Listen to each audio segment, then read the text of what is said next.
The power struggle between warlords Hatch and Lang ends in victory for Lang, who celebrates a day of liberation every year in honor of this. All of Hatch's followers are publicly executed, and those less fortunate are sent to military prisons. The prisons to which the prisoners are sent are more like hard labor. The men work in the quarry, and each of them has an iron mask over his mouth that allows only liquid food, no talking, no eating, no breathing with their mouths. In the center of the quarry, there is a giant meat grinder in which chains are strapped to the legs of the prisoners. One day, the grinder stops and the warden orders Kai to fix it. A new prisoner is brought to the quarry, and while all the guards are busy, one of the prisoners tries to start a riot, but another starts up the crusher and the chain pulls the rebel in. The newcomer looks around and, signaling to the sniper, he too begins a riot. The warden starts up the meat grinder again, this time setting up a mode that should draw out all the prisoners. To save himself and his comrades' lives, Kai tries to disable the program, but the chain by the leg pulls him into the millstone. Grabbing a machine gun, the guy tries to shoot the chain off, and when he fails, Kai gets rid of the shackles along with his leg. Kai wakes up in Hatch's house and discovers he's wearing a prosthetic leg. The warlord removes Kai's mask and tells him that he has been fighting Lang's prisons for years, and now he needs the ex-convict's help. He must infiltrate the ship and get information, after which Hatch promises the lad to take him from there so they can go together to New Holland and save Kai's father, whom Lang plans to execute on the day of his release. Once on the ship, Kai taps into the computer and Hatch uses his earpiece to tell him exactly what he needs, whereupon he asks the guy to send him the information without waiting for him to return. As soon as Kai starts sending, something starts happening to the ship. It drops the capsules with the passengers and flies to an unknown planet. The guy wakes up and runs outside, but he immediately has to go back for his helmet. The atmosphere turns out to be toxic. Kai tries to get information from the onboard computer, but the program requires authorization, and the only thing it warns him about is that the oxygen level is dropping rapidly. Oleander, the commander of the main ship, contacts the survivors. He asks everyone to gather at the crash site. Kai steps away from the shuttle and tries to contact Hatch. The pilot notices Oleander's body and a capsule from which a young girl is getting out. The guy gives Taryn his mask and carries the girl to the shuttle, not noticing the dead man being dragged under the rocks by some creature. Upon coming to her senses, the girl guesses that the guy was on the ship illegally. The young men go in search of the wreckage, and Taryn notices that the fallen metal is oxidizing rapidly, which means that the toxic atmosphere will eventually corrode human skin. Through his scope, Kai notices a ship, and next to it, he sees a glowing rock with electric shocks running through it. Taryn guesses that Kai is Hatch's mercenary, and she promises to get him a fair trial, assuring the boy that he is mistaken about the warlord. But the boy refuses to fly with the army to Earth to avoid going back to prison. After giving the girl her weapon, Kai leaves.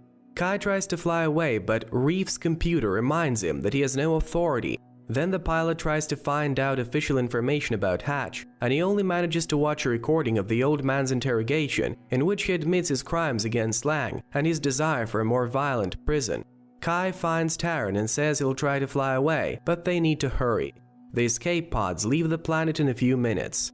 On Taryn's advice, Kai takes off his clothes, so the crew members won't realize he's a saboteur, but it doesn't help. The pair don't make it in time and the pods rise into the sky. While Taryn looks after them, Kyle finds himself in the clutches of an unknown creature, which drags him under the rocks. The girl arrives in the shuttle and removes her helmet, preparing to fall asleep due to the lack of oxygen, but the computer tells Taryn something that makes her struggle. She goes to the rock that Kai recently saw, and next to it turns out to be the guy himself, covered in slime. After dragging him to the shuttle, Taryn discovers that he's no longer susceptible to air toxicity. Kai doesn't remember anything, but he admits to feeling much better. The girl admits that there are no more escape pods, but she has found someone who can lift the shuttle. The pair arrive at the glowing stone, which turns out to be a thin shell around Oleander's body. The commander does not regain consciousness, and Kai scans his retinas with the device so they can take off. The engine starts and the guy is about to take off without Oleander, but Taryn reminds her mate that they used to know each other. When she was a child, Kai served for her father and he would never leave a friend to die. Oleander comes to his senses and starts rambling on about Hatch and a heart to be destroyed. Kai tries to stop the commander, but fails and he shoots Taryn in the helmet, hitting the pilot himself. Kai loses his consciousness and wakes up in the middle of the desert, unclothed and wounded. he finds Taran's skeleton at the scene. Reef tells the boy that he's been gone for 34 days and the shuttle engine is burnt out, which means the boy may not take it back in time for the day of release to save his father. Picking up the debris across the desert, Kai tries to fix the engine. One night he wakes up to strange noises and something strange starts happening to him. But instead of information, the computer asks the pilot to leave the ship. The man runs to the cave and in the darkness he sees a huge jaw. Kai tries to hide, but his body begins to twist and turn into a monster. Everything repeats. Kai wakes up already in normal form. Only this time he remembers what happened and taking the axe, the pilot asks Reef to help him get rid of the creature inside. Kai is afraid he won't have time to start the shuttle before release day, but the computer tells the guy that he is too late. Release day was celebrated 2 days ago while he was passed out. 3 years pass. All this time, Kai has to get along with the monster inside, and the guy's only entertainment is nightly flights or fireflies. When Kai returns from one of these shows, he realizes the fence is broken and traces have been left around the shuttle. From Reef, the boy learns that whoever broke into his house stole Taran's picture. The computer examines Kai's condition and discovers that it is similar to Oleander's. The only difference is that the commander is permanently turned into a monster, while Kai is turned from time to time. According to Reef, if they had samples of Oleander, they could try to overcome the anomaly. To do this, the computer suggests that Kai die, leave this body in order to be reborn in a new one, as happens every time he mutates. Kai realizes that this is his only chance, and at night the guy braces himself outside, baiting the monster. When the monster arrives, Kai emerges from the darkness and destroys it. Reef analyzes the tissues and confirms that they are an exact match to Oleander's. He's the one who keeps attacking Kai. In a conversation with the computer, Kai mentions biology and Reef asks permission to talk to him about Taran. After getting consent, the intellect lets Kai listen to a recording of the night the commander shot the girl in the helmet, and the guy learns that Taran is alive. Besides, if Kai finds the heart Oleander screamed about, his torment will end. Kai reworks his virtual friend, so he can go in search of the heart with him. The boy's going to go where Reef thinks Taran is gone. The travelers go through the entire desert and find tunnels. Reef helps his buddy scan them, but accidentally turning on a loud noise wakes up the computer to a terrifying creature that pounces on Kai. The pilot finds a wall with Oleander's head sticking out of it and Kai's own head. It is the heart Reef was talking about. The guy gets rid of the Oleander and goes to the place where Reef last fixed Taran. Finding traces of the ship's launch, Kai is happy to realize that the girl is alive and managed to fly away. Kai brings his old prosthetic limb with him from the tunnel, and he finds a grenade in it.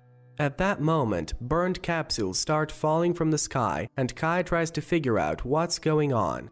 Reef again shows him information about the prison that Lang's army is supposedly creating, and Kai realizes that what Hatch really wanted was to take over.